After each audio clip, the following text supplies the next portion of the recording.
everyone. We'll be looking at patient safety and good medical practice. Patient safety and medical practice. Okay, and we'll follow the outline. We'd like to define the terms, and we'll look at how to prevent patient harm, and then how to practice good medical practice. So what is patient safety? According to the World Health Organization, patient safety is the prevention of errors or adverse effects to patients which is associated with healthcare. So patient safety is the prevention of errors or adverse effects to patients associated with healthcare. And the cornerstone of patient safety is a continuous improvement of care, which is based on learning from errors and adverse effects. I bind that cough. All right. So now the important thing here is that the goal of patient safety is to prevent errors and adverse effects to our patients by continuously learning from errors and adverse effects. I don't know if you have that catch. We learn from errors and adverse effects that have occurred in order to prevent it from occurring. And that is one of the reasons we have M&M, morbidity and mortality reviews. Okay. There are key elements of patient safety according to the WHO. And this includes, there should be clear policies on patient safety in any healthcare unit or any hospital. There should be clear policies that are passed down to every member of staff. We should have leadership capacity to drive these elements of patient safety. We must be able to collate data and store them in order to drive safety improvements in our patients. And one very cardinal element is the availability of skilled healthcare professionals. The more skilled a healthcare professional is, the less likelihood for repeated errors and adverse effects. And most importantly, if not most importantly, one of the very important key elements is the involvement of patients in their care.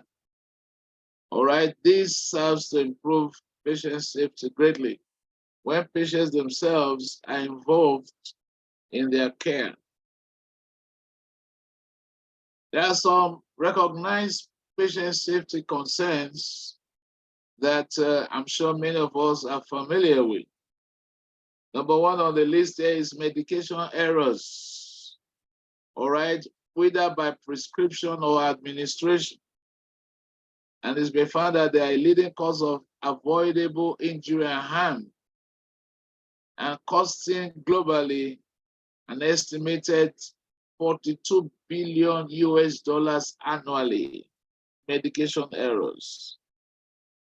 I remember those days, I remember one of my seniors when I was training, he wanted to give antibiotics to a patient. I ended up giving neostigmine.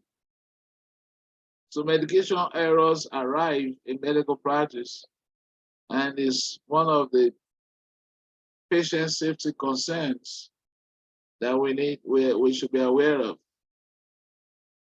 All right, the second one is healthcare associated infections. A patient comes to the hospital free from a certain infection, and by virtue of being cared for in the healthcare facility, the patient acquired infections. One of them is obviously ventilator-associated pneumonia, for instance, or hospital-acquired pneumonia.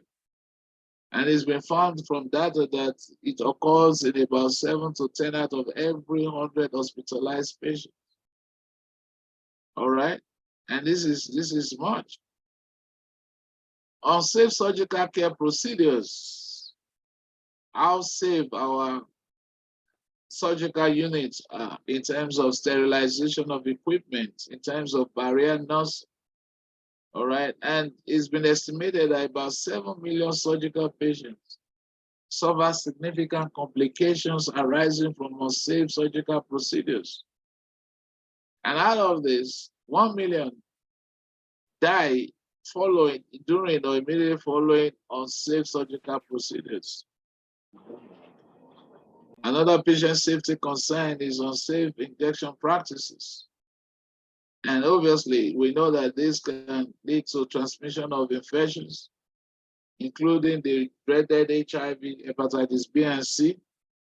And the truth is they pose danger not to patients alone, but also healthcare workers. And that's why we have post-exposure prophylaxis for most of these infections.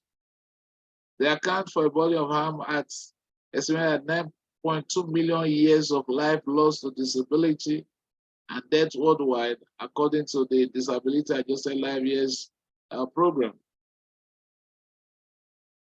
Patient safety concerns also include diagnostic errors, and it's said to occur in about 5% of adults who visit the outpatient care settings.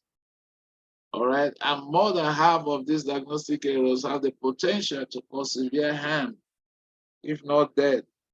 The patient comes and the healthcare personnel makes a diagnostic error. Unsafe transfusion practices, and this has led to the norm that if the patient does not require blood transfusion, don't give it.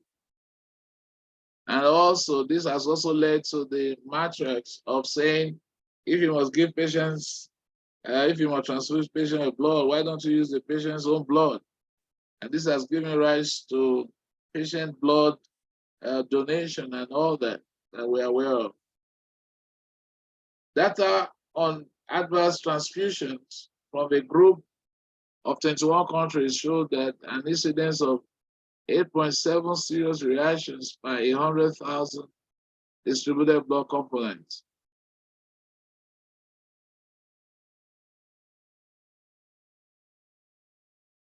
Okay, I just read an email, a chat from Dr. Imbu.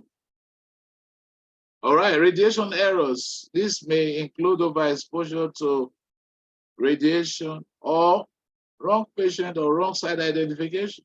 You want an X-ray of the right femur, and the patient was X-rayed on the left femur. Radiation errors or overexposure to errors. So radiation. All right, a review of over 30 years of published data on safety in radiotherapy has estimated the overall incidence of radiation errors to about 15 per 10,000 treatment courses.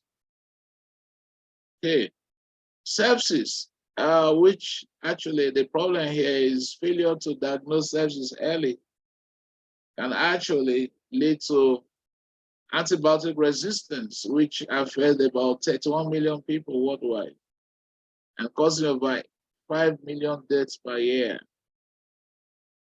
VTE is one of the most common preventable causes of patient harm.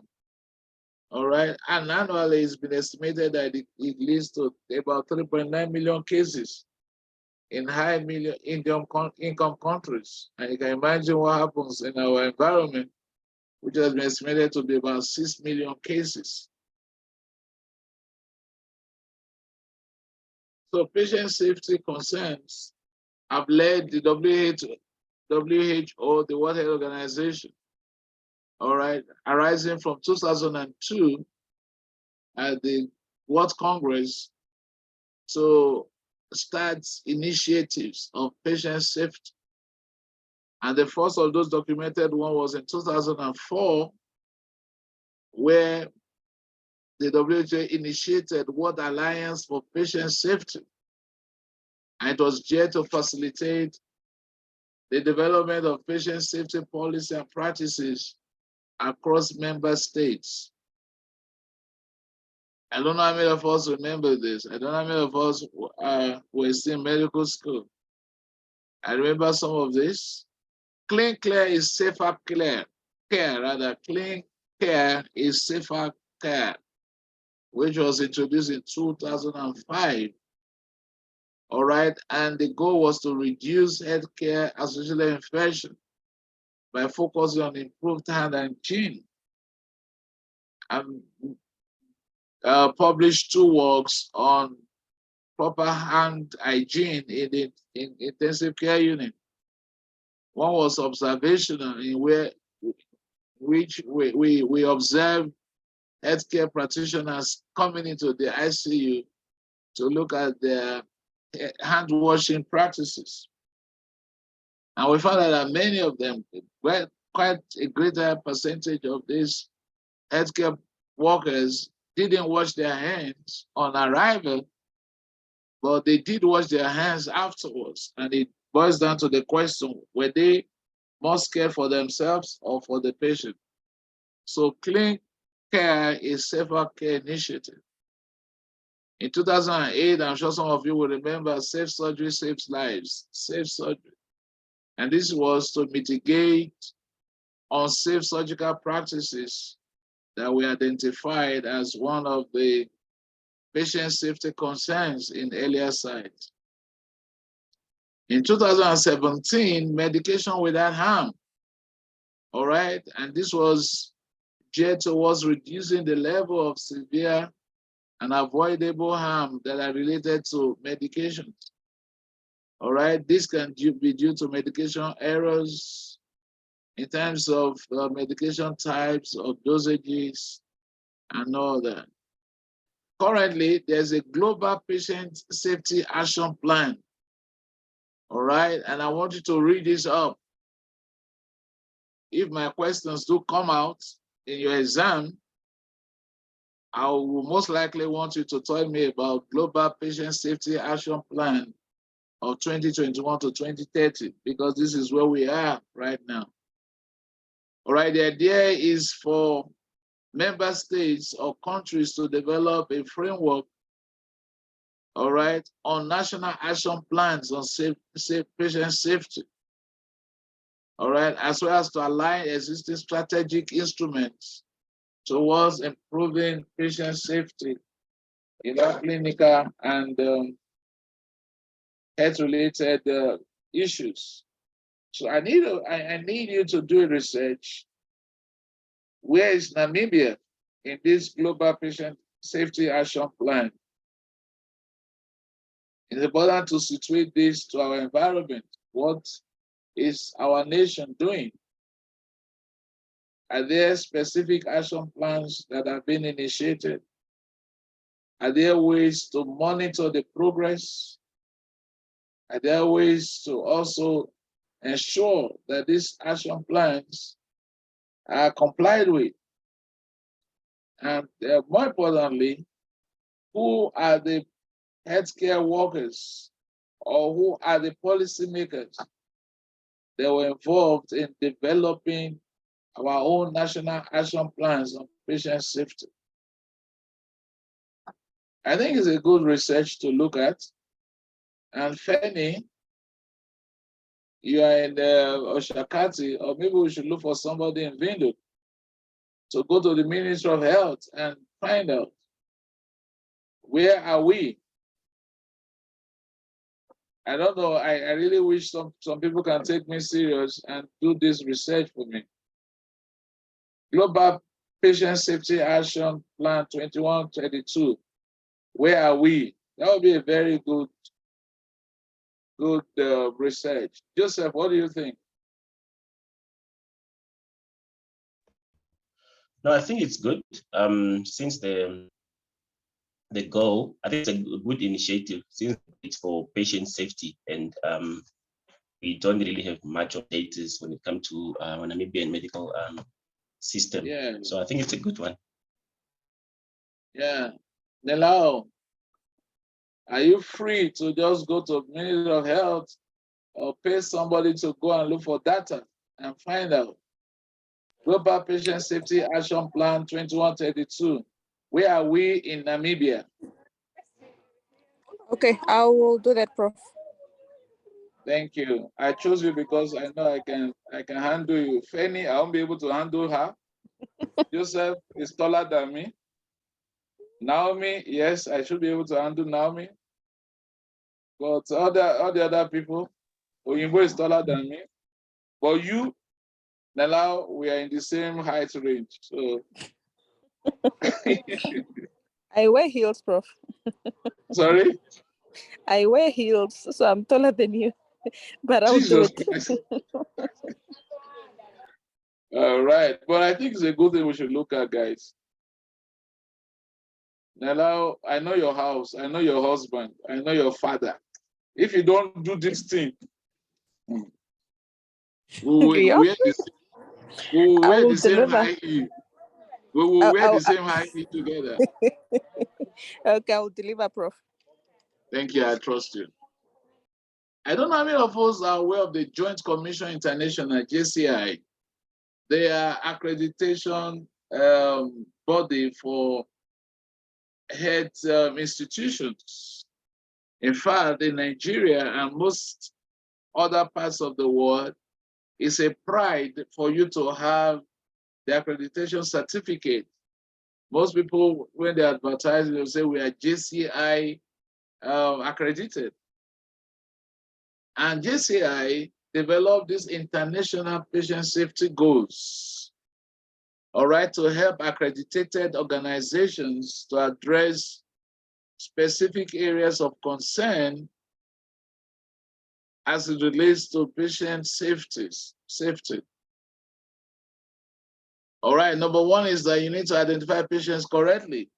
For instance, our time out and time in during surgery. You want to be sure that Mr. AO is the correct patient that is booked for below knee amputation. Goal 2 is to improve effective communication between all the team. We must realize that we're a team and everybody needs to be on board. Goal 3 of the international patient safety goals include the improvement of the safety of high alert medications. Patient and staff shouldn't have ready access to some of these high alert medications. Then goal 4 is to ensure safe surgery by all means. Goal 5 is to reduce the risk of healthcare associated infection with your hand hygiene and sterilization and being bare below the elbow for those of us who work in the ICU.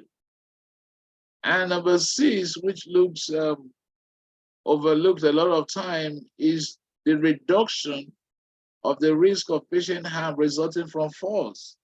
Actually, I don't know how it is here, but elsewhere, if a patient falls in the ward or in the theater, it is a reportable event.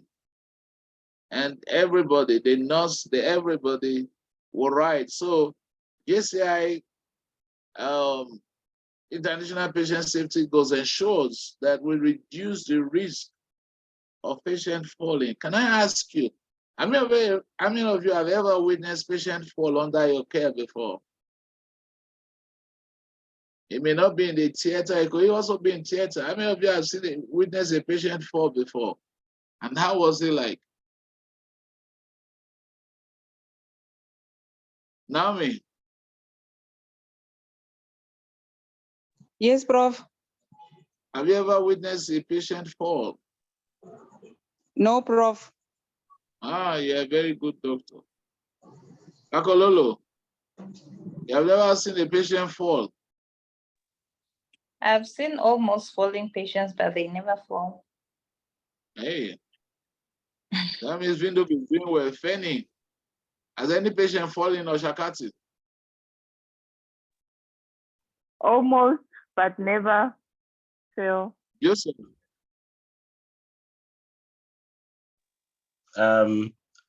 Also almost never touch the ground.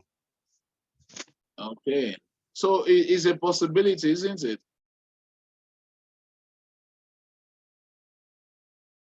So therefore, international patient safety goals is to reduce this risk. Okay, so let's go to good medical practice. What do we mean by good medical practice?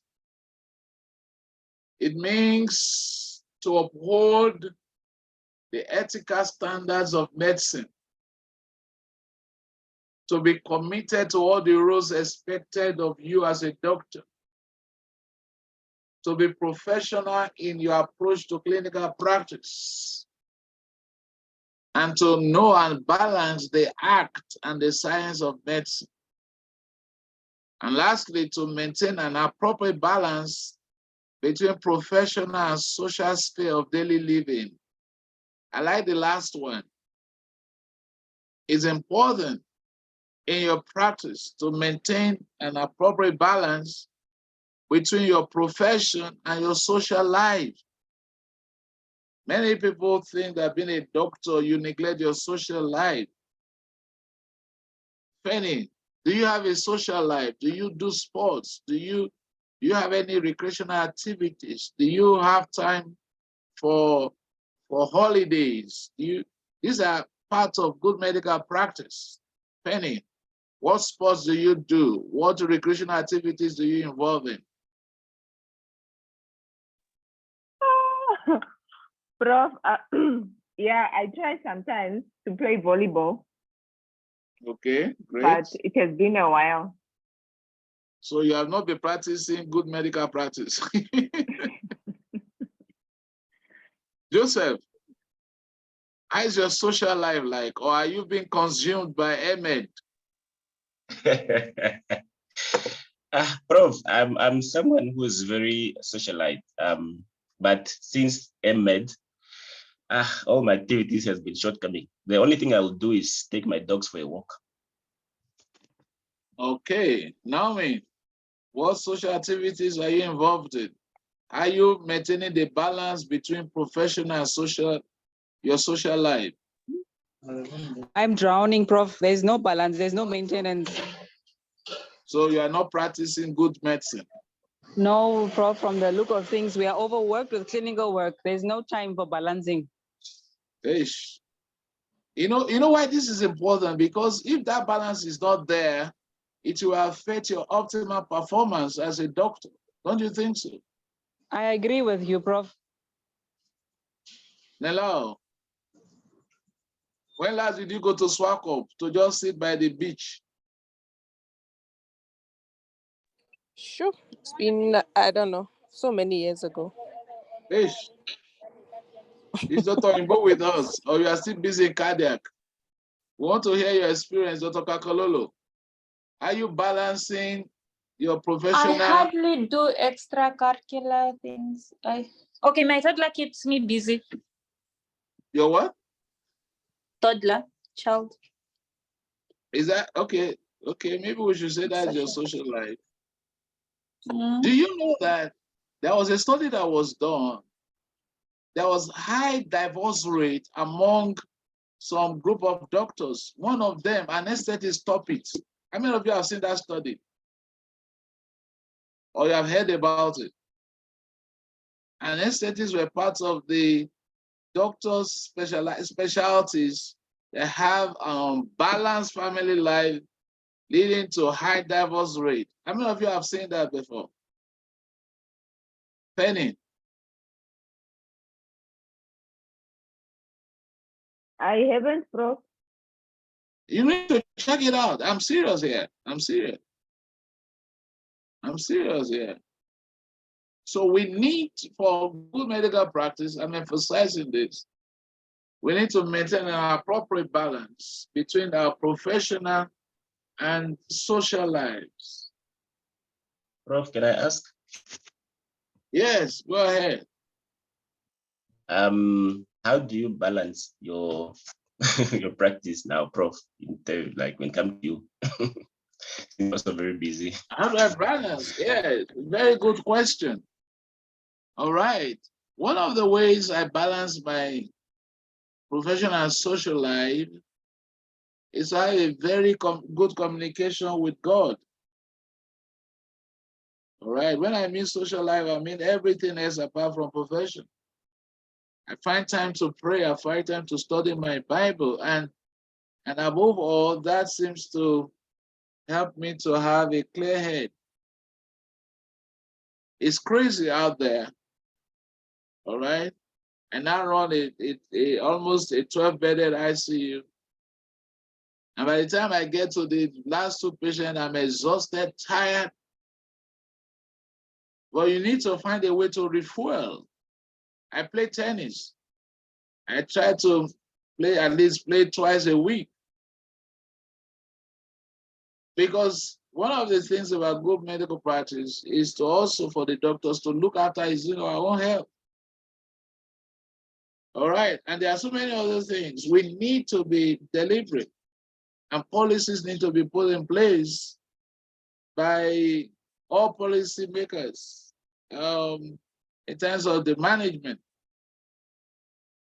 One of the things that anesthesia has done over the years is to have what we call gas off days. And I think as a specialty, as a society, we need to enforce that.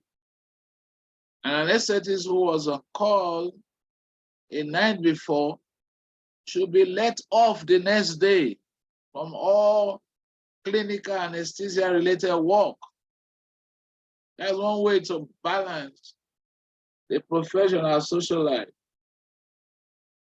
We lost a colleague recently who was overworked, had the medical complaint, but yet came to work the next day and collapsed in the theater. I'm not saying something that's far away. How many of us make use of our medical aid? How many of us have, and that's one of the things that we're going to look at in the course, I hope we get there. How many of us have a family GP that we go to and you are not a doctor there, you are just a patient? How many of us? Joseph, do you have a GP? Naomi? I don't have. You see? Penny, do you have a GP? I also don't have, Prof. You don't have, Naomi, you see? Penny, No, do you Prof, have? I don't have. No, Arising I from don't have. this, Takololo, do you have a GP?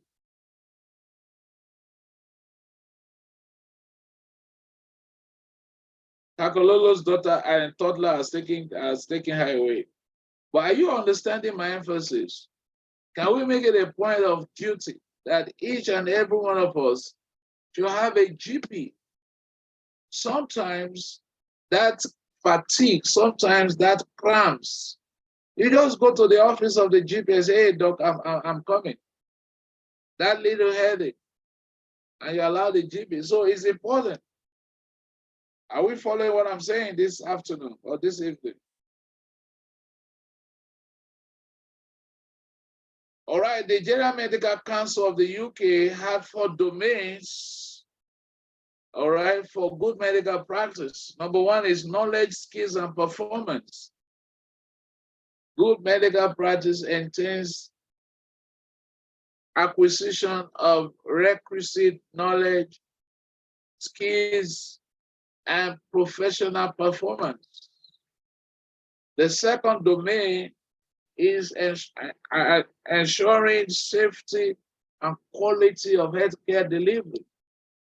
The third one is communication, partnership, and teamwork with other members of the healthcare team.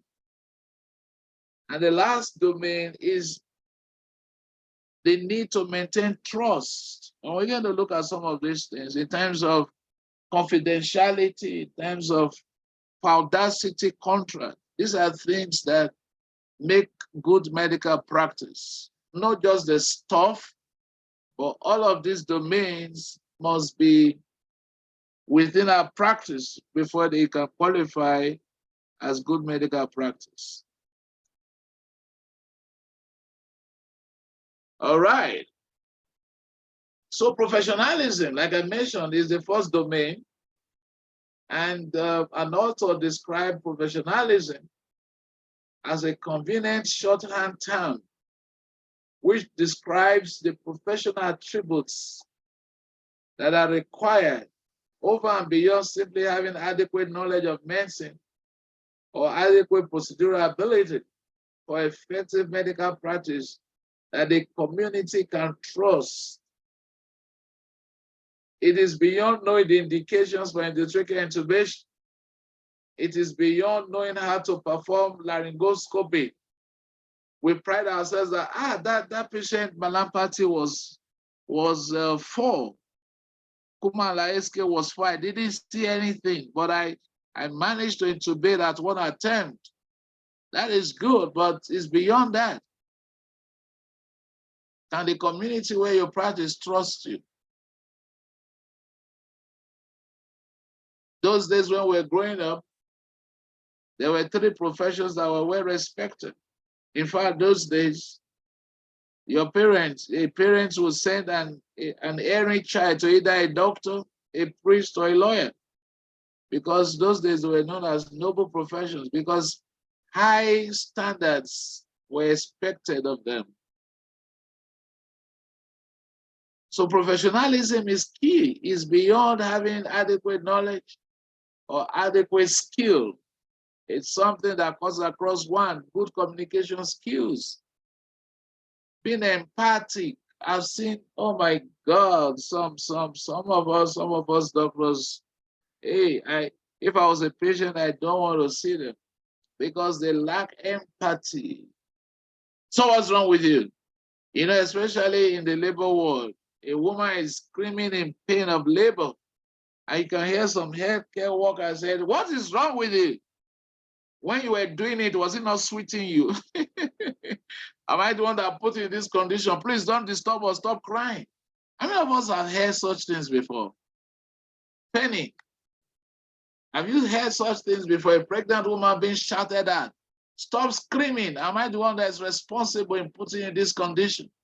You better go and scream at your husband. How many of us have heard such things before? Penny. Yeah, we did hear about those. Yeah. Before. You know, for instance, a patient coming for surgery under your care, how do you relate with the patient? Do you see them as human beings, or do we see them as next? You know what I mean? I'm done with my first case, and the next patient come. Or do we have empathy towards our patient? Madam, how are you? Oh, I know it's painful. Fanny, that patient you did saddle block for, that had difficulty sitting down. How was your empathy to this patient? Did you feel the patient's pain and discomfort? Penny is on the hot seat today. Yes, Prof, I did. But we also looked at it in such a way that after the saddle block, you'll be pain-free for some time. So yes. I think the best way to look at this thing is relate to your patient as if you are the patient. Relate to the patient. The golden rule is do to others as you want done to you.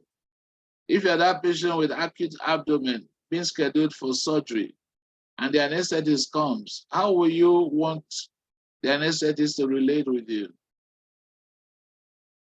You know, one of the things we have a lot of times, we don't believe patient is in pain. But I just gave you Petidine. You shouldn't be in pain. You are malingering. If you were told that one, how will you feel, Naomi? You are telling your anesthetist, I'm in pain, 7/10. At the end, he said, no, you shouldn't be having pain. You are lying. I just gave you 150 milligram of Petidine on the background of fentanyl infusion. You have a epidural catheter in place. You shouldn't feel pain. I don't believe you. How will you feel? Naomi? Insulted, Prof. I'll feel insulted. But how do we ensure that we don't do this to our patient? How do we ensure the law has left? So empathy, part of good medical practice. You may be the best surgeon, best anesthetist in town. I won't want you to touch me on my relative because you don't have empathy. I don't want to be insulted. You know, some people, some beggars will rather go hungry than go cap in hand begging somebody that will give them 20,000 Namibian dollars with insult. Take your money. I don't want your money. Self-reflection. How often do we reflect? Penny did well. She reflected on that case, as she said, she won't do saddle block again. That is self-reflection. How many of you self-reflect on the day? I could have done better. I could have, maybe I should have just given 3 meals of Vimvocaine instead of 2.5. That's why before the end of the surgery, the patient was feeling some pain. Maybe I should have added Petidine instead of fentanyl and all of that. Do we self-reflect? Or maybe if I position this patient optimally, maybe I would have been able to prevent the aspiration of that the patient had. Self-reflection.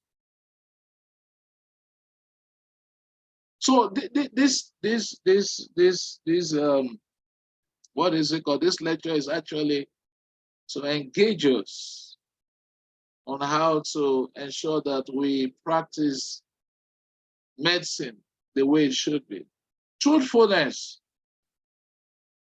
Hey man, I gave 500 microgram of fentanyl. I meant to give 100, but hey guy, I messed up. How many of us will be truthful like that? How many of us are dependable that if I call my doctor that I'm in pain, I'm sure he will do something? Cultural awareness in a multicultural society. Are you aware of the cultural, unique cultural diversity where you practice? Awareness of relevant laws. This is important. What are the laws that govern our practice? How many of us, I'm sure those of us who are registered APCNA, we have that book. How many of us are familiar with the laws that govern anesthesia practice? So this all forms professionalism, adhering to the professional attributes that are required for effective medical practice within the community of the practice. Okay. The other thing that we need to know is ethical principles or ethical codes that govern the medical profession. All right, ethics can be seen as an accumulation of values and principles that address the questions of what are good or bad in human affairs. All right, beneficence, do good, but what governs your actions about being good or bad? Somebody comes and said, I have fetal distress. No. It's not fetal distress. It's obstetrician distress. And you switch off your phone and you slept off. What are the morals or the values that govern your practice? Ethical principle seeks to look for reasons for acting or refraining from acting. A patient is in the ICU and you think you've done all you can. What guides you from escalating care or withdrawing care? Ethics and law, they are two different things, but more often than not, ethics are guided by the law of a society. And a lot of times when medical professionals are accused of unethical conducts, most of the times they also break the law in the process. So ethics and law are very important, and it is important for us to familiarize ourselves with them in order to have a good medical practice, especially now that you're becoming a specialist. And I'm sure that is the reason why this course or this lecture is being given to you. So what guides your practice? Naomi, what ethical values are upmost on your list as an anesthetist? Naomi.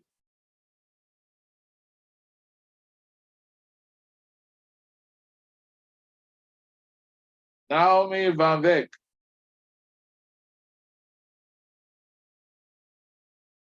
Naomi is no longer here. The snow, Prof, my phone is about to die, so I put it on charger. May I please hear your Okay. question again? You didn't hear me. Yes, may I please hear your question again, Prof? Sorry. Yes, I said what ethical values are topmost in your practice as an anesthesiologist? Patient autonomy, Prof. Patient autonomy. I don't want this. I want Yes. this. Penny. Yes, I think. Yeah, go ahead, Naomi, if you are still talking. No, Prof, I just feel like I put myself into their shoes, and I wouldn't want someone to do something to me that I don't want it to be done. Yes. Penny, what's your core ethical value? So patient's autonomy as well with confidentiality. Confidentiality, I like that. What do you mean by confidentiality?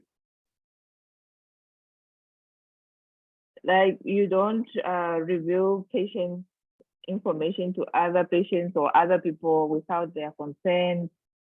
And yeah. You know, there was a patient we had in ICU. We had this ethical dilemma.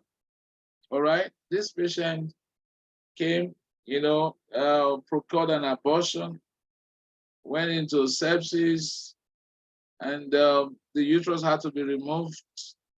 And in the course of events, it was found out that she was HIV positive. And the partner, the husband, was not aware. What level of confidentiality will you practice here, Joseph, in terms of upholding ethics and ethical conduct?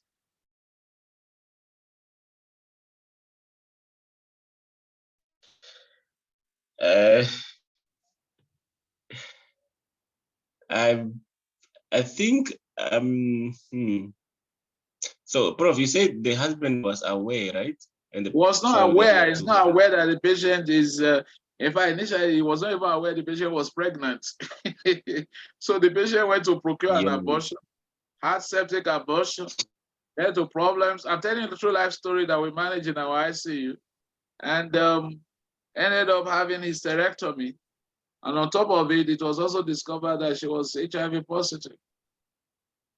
And the husband or the partner was not aware. Who informs the husband? Issue of confidentiality and privacy. How do you handle this? I think despite the fact that they are married and the spouse legally is he has the right to know, and he's the right to know what happened to the spouse, so the partner whatsoever. I think in the first place we need to get permission. We need to get permission from the patient herself if we are able to reveal all these Don't details. tell my husband. Please don't let my husband know. Then what will you do? Prof, I think it's very difficult. But otherwise, we need to respect the decision, and maybe it's herself who's supposed to reveal and tell them. And the husband comes to tell you to pursue you to court that you are in possession of a vital information that could have saved him from some harms and you didn't tell him.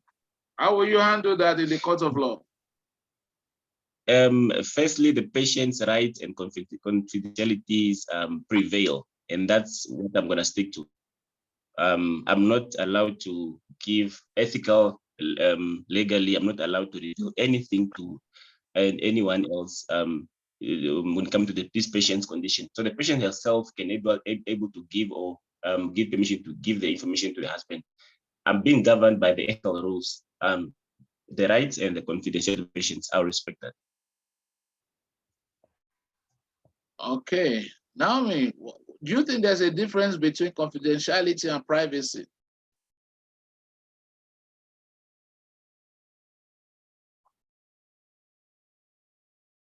Naomi is charging her phone. Who can answer that? Kakololo, is there any difference between confidentiality and privacy? Confidentiality and privacy.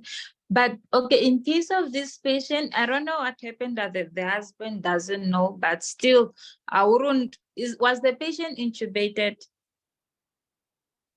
Patient was intubated, patient had, in fact, I think the dilemma was the patient was still intubated. Because in this but case, the husband is the next of kin if they are legally married.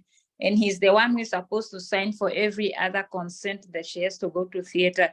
So in case of her not able to communicate with anyone else, the next of kin is the one who is supposed to know and sign the consent for theater and every other medication that she gets. So he's legally supposed to know what's going on and what he's signing for. And the woman wakes up and tells you that, what does disclosure of my HIV status have to do with your taking care of me in ICU? No, I wouldn't talk about the HIV status, but definitely if she has to go for hysterectomy and I have to explain why she has to get hysterectomy and the sepsis, then I have to explain that the sepsis in the uterus, how it came about, I wouldn't probably say that. You won't say that it was because she was pregnant and procured an abortion. No. Penny, it's for. What do you think? You see the ethical dilemma we're talking about here? Yeah, that's a quite challenging one. Okay, still the patient's confidentiality, but before the patient went under anesthesia or before they were intubated, did they actually say that, do not disclose my information to my husband?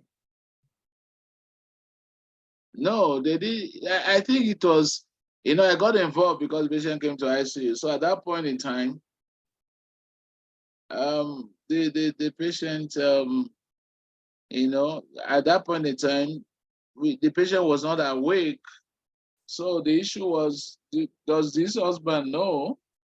And all that, I found that the husband didn't know, like what other medications is your wife on, blah, blah, blah. So what I'm trying to say in all of this is we need to live within the ethical practice or principles and also be able to live within the law. From this slide, we can see that the law is defined as a system of rules that are developed by a government on behalf of a community to regulate the interaction between the individuals and the state, to which system the community agrees to be bound. So, but within ethics and law, there's a thin line.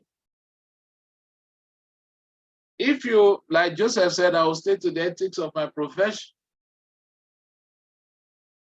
that can be protected by the law. But when you break your ethics, it's most likely also you are breaking the law, and that's why you can be taken to the court of law. Most times when a profession like ours, we are governed by ethics, we are also governed by a health regulatory council, the APCNA. So if a medical professional is, the first point of call is not the law court, it's actually APCNA. all right, which will judge whether this practitioner had practiced within the ambits of the ethics of his or her profession. And if it's found to have erred, then the court will take its course. Do you follow? All right, so these are principles of ethics, beneficence, do good first, autonomy. And one of the things about autonomy is that the patient needs to be well informed. If we can take autonomy, there was a patient like that. Now me should remember, or anybody, there was a patient who had MI with reduced ejection fraction that had colostomy that was advised against coming for surgery and anesthesia because the risk far outweighed the benefit. But the patient said, no, I'm going for it. And the patient died in the process. Dami, do you remember that case?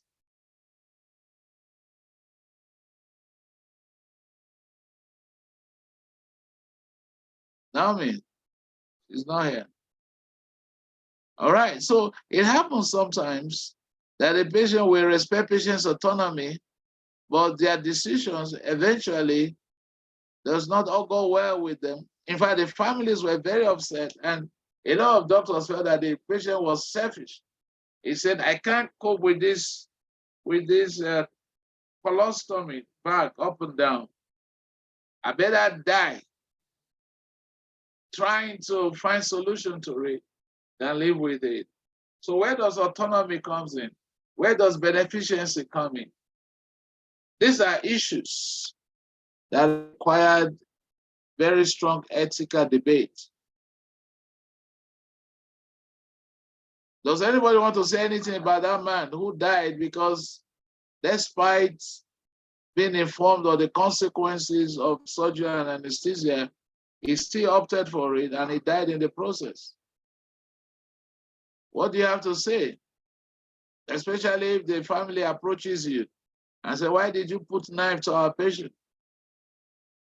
And he said, no, it's your father that said he wanted. Dr. Imbo, are you still here or you are still busy in cardiac theater? Joseph, anybody, I want you to just say something.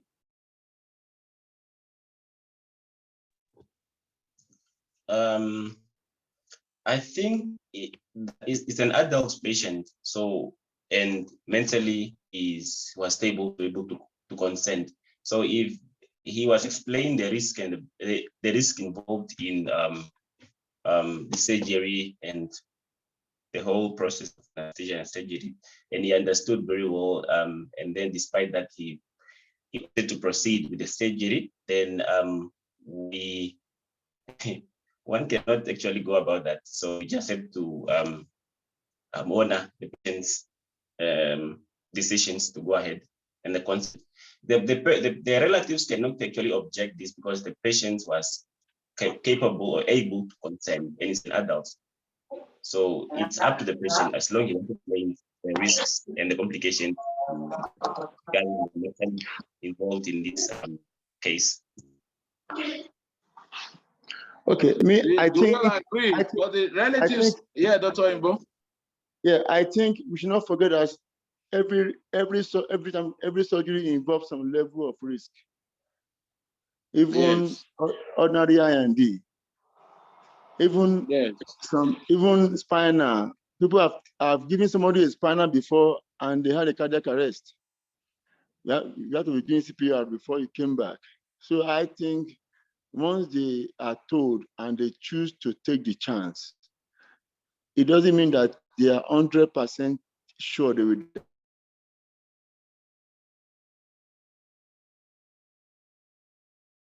All right, are you still there? We've lost the signal. I think we've lost Dr. Imbo's signal, but I'm sure we heard what he said. Like a But low risk. Okay, let me say, sir? Go ahead. I thought we lost your signal. Yeah, go ahead. Okay. I'm saying that some surgery that we think is low risk have turned out to be something to be fatal. And then some that we think is high risk I've turned out to be okay. They made it. So it's not that it's 100% death risk that man was facing. It was a high risk, which was ready to take. Do you remember the patient? Do you remember the patient? I don't know, but I remember one that me and Dr. Mandy did that also died. It was similar. He had Dr. I think the patient came to us in surgical ICU. Yes, yes. Good. Yeah, it's that patient I'm talking about. Okay, good. In fact, the man is still affecting me emotionally because I spoke with the man, chatted with him, assured him everything will be okay. We make it out. You assured him. Actually, sorry?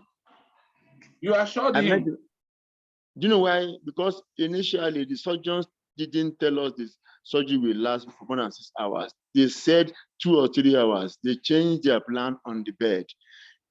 So looking back, looking behind now, looking with the benefit of hindsight, I feel when the surgery was going ahead longer, because the guy had dilated cardiomyopathy. So the chance of with the heart. Very reduced ejection fraction, isn't it? Yes, 29%. I remember 29%. Yes. So now, any further stress, that kind of heart cannot withstand a surgery of 6.5 hours.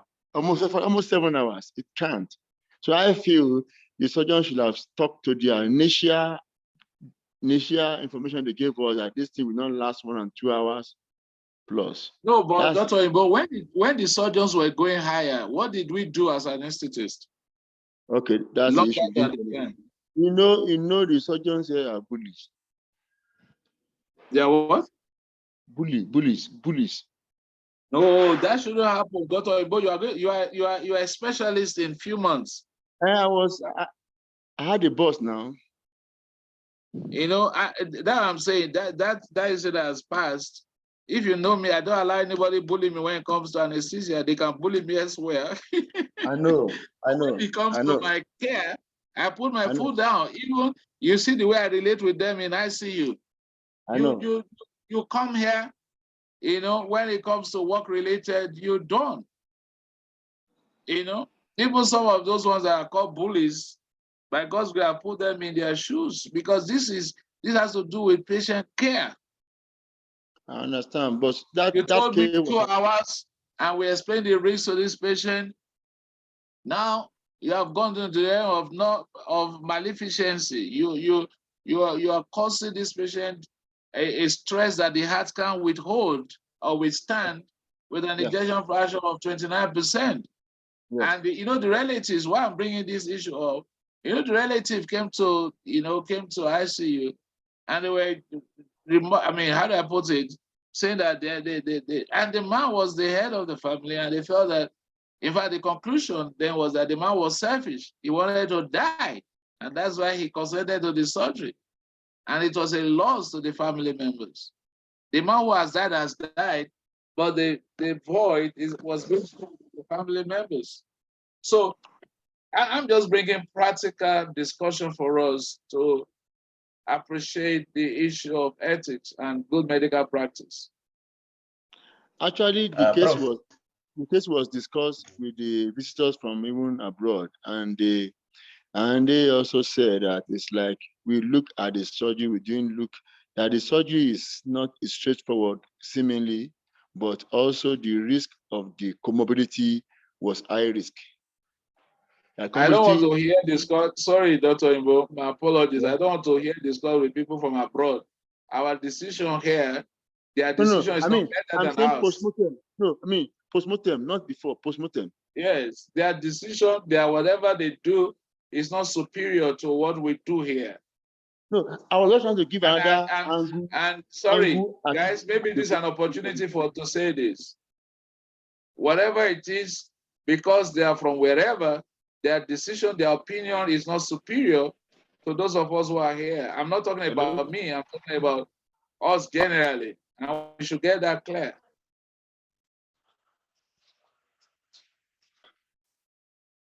Hello, Dr. Imbo, are you still there? Yeah, I'm hearing that. I mean, I'm still in Tata, so it's not very good connection. No, it's okay. I can hear you. Yeah. So thanks for your contribution. Joseph, you wanted to say something?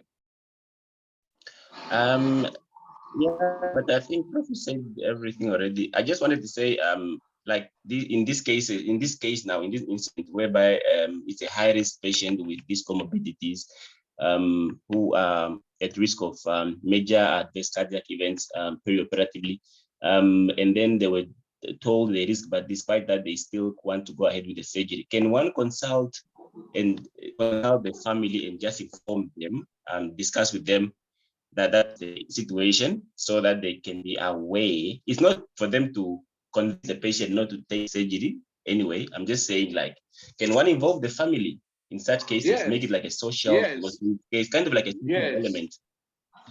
Yes, sometimes, a lot of times you need to carry the family along, but the final decision relies with the patient if it's there's what they call capacity and giving consent. All right, capacity and what's the other word? The patient is capable, but the relatives. In fact, you know that the patient can overrule the relatives, the family members. It's my body, so the patient has autonomy, but it's very important that the family be carried along and proper documentations are done in this case. Dr. Imba, you still saying something? I still see you are muted. Okay. So, it's a lot of discussion points that I wanted us to. We still have quite a number of things, and I don't want us to rush this. Okay. But the point, sorry, sir, I have a question. All right. How do you handle this kind of situation vis-a-vis Jehovah's Witness? Yeah, beautiful. Jehovah's Witness is another group of very troublesome brothers and sisters of mine. I had quite a number of relationship with them. One of the things you need to appreciate about them is that their conviction is more of a religious thing. And for them, it's not just life here. Many of them strongly believe that if they take blood transfusion, they will miss paradise. So they are ready to go through the risk. But as the practitioner, I always, in every location, they have a liaison committee. All right? The liaison committee, especially those who cannot give consent, maybe they're under anesthesia and all that. I remember some cases. I remember one very vividly, that the patient was bleeding, was actually insanguinating on theater, but because he had given a prior directive, no blood transfusion, we went outside theater, I remember very vividly, to beg the relatives, please, this patient cannot give any consent anymore. Patient is under anesthesia, she's bleeding away, but we know what can save her. We need to give her blood. Guess what? The relatives refused. The relative said we'd rather let her die than to allow blood to touch her body.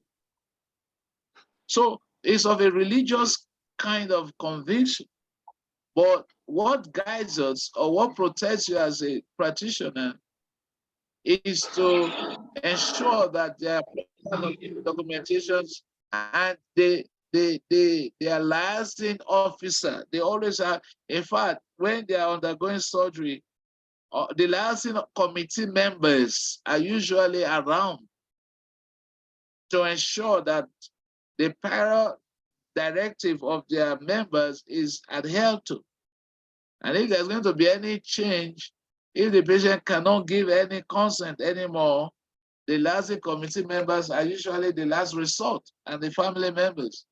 And more often than not, I guarantee you, more than 90% of cases, the liaison committee members and family members will stick to their patient's directive. Do you appreciate my answer? Dr. Kakololo, you want to say something? Go ahead. No, I want to ask, like, for the Jehovah Witness, there was a time I was in surgery in Ashakati that we had a patient, a minor, with a mother that was a Jehovah Witness, and she refused to sign for the child to get blood. But in this case, is it not also controversial that what if the child wants to get blood, even though she's the adult that is supposed to sign? Sorry, Yes. hello, sir. Hello, Yes. hello, sir. Please, Yes. let me give you a scenario that can answer a question about this child whose the parents are Yes. Jehovah's Witness. We have a Yes. similar case about 2 weeks ago in pediatric surgery. So Yes. there's a child act in Namibia that gives the government the right to give the blood to that Beautiful. child. Beautiful. So that child right act takes away the right of the parent to determine if the child will live or not. The government took over, and there was a But- document.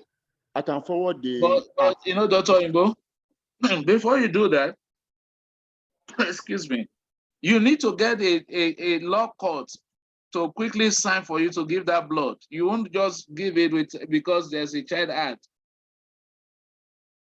Do you understand what I'm trying to say? Hello. Oh my gosh. Hello, can you hear me? Yeah, there was a lawyer. A lawyer was contacted by the chief medical school of Central School. Yes. The lawyer was contacted, and then, because I remember we were in theater when the pediatric surgeon called the men's soup again, that is the document coming. He said, okay, go ahead. The lawyer is bringing the document. Beautiful, beautiful. So that exonerates the medical practitioner from any lawsuit that may arise from such. Beautiful scenario. Okay. But secondly, because of that case, another case came. You're breaking. Like that day, that look, if the judge says, you can say that if a Jehovah's Witness arrives in the hospital with an emergency situation that needs blood, and there is no written document that says you should not be giving blood, that we are covered to go ahead and give blood. Okay, you don't wait for consent there. Because I don't know. All right, you know, like I said, these are some of the things we need to interact with our environment. All right, the Child Act law may not be available in every country, maybe, and a lot of people may not be aware of it. But thank God, the medical school was aware and were able to enforce that to save this child. Similar scenarios have happened to what Dr. Kakalolo has said, where the child was lost because the parents insisted, don't give my child any blood. All right, colleagues, I think we will stop here because if you see my slide, there's still a lot to talk about. We must just communication and clinical practice, consent and informed decision-making, elements of valid consent, confidentiality, privacy and disclosure, medical record reports and certificates, negligence, professional liability and adverse events, and all that. These are things that I think we should cover. But more importantly, it's not just giving lectures and giving you slides. It's of a discussion as to what constitutes patient safety and what constitutes good medical practice. I think we should call it an evening. We'll spend more than 1 hour. If everybody's okay with it, then we will need to discuss this. I actually wanted to break the lectures into two, dwell on patient safety, then dwell on good medical practice. But the lecture schedule should put them together. But I knew that it would be difficult to finish it in one lecture. So Dr. Feni, I fancy that you are the class rep for this year. Just let's communicate and find out when next we can deliberate on the other aspects of this lecture. Is that okay? Yes, Prof. But how about tomorrow afternoon? Which one should I use to you now? Oliver Twist, eh? The exam is coming up soon, so we just want to When is your exam? finish, and the earlier the better. Okay, it's scheduled for the 4th of March.